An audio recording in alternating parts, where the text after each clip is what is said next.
The second question I have is about your language and how you approached the coronavirus at the beginning. I interviewed someone who said that his family got sick. They went to a funeral in mid-March.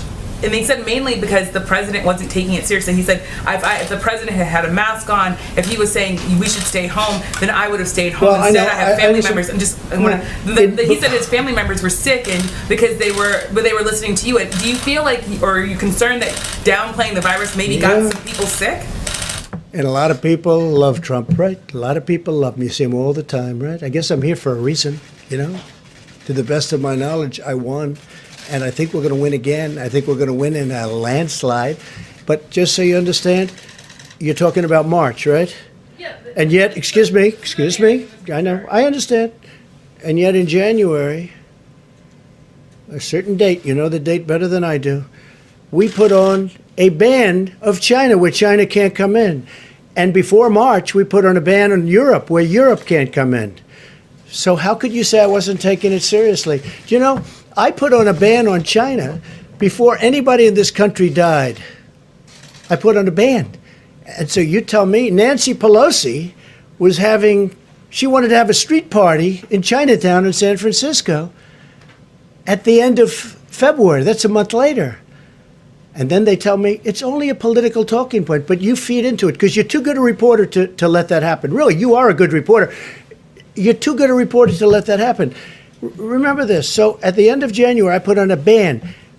People that were in that room will tell you, I think there were 21 people. I was the only one in the whole room that wanted to do it. Fortunately, I was the one that counted for that purpose. We put on a ban because I was reading bad things about China.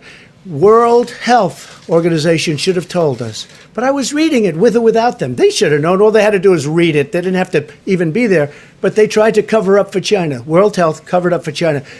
But no, wait, but you can't say this. Look, I put on a ban. In other words, I stopped China from coming to the United States. I stopped Europe from coming into the United States long before the March date that you're talking about. So people should say I acted very early. That was a very hard thing to do.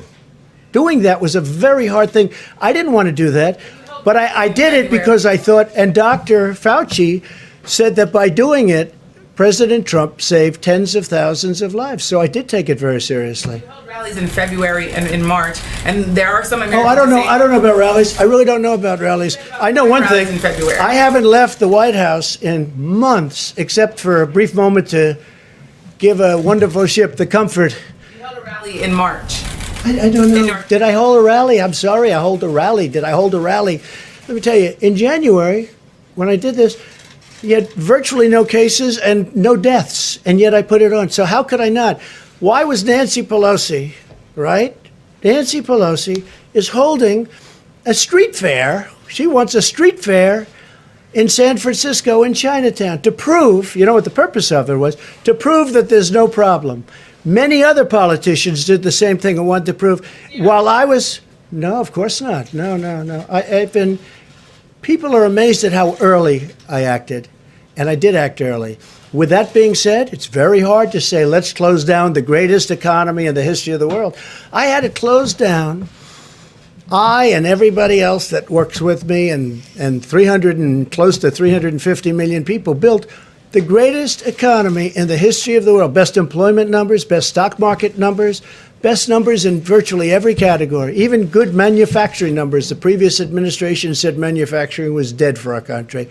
Even great manufacturing numbers. And you know what? I did that, and somebody walked into my office and said, sir, you're going to have to close down the economy. You're going to have to close the country. But you know what I say to you? We're going to rebuild it. And we're going to rebuild it better, and it's going to go faster than people think. I built it once, I'll build it a second time.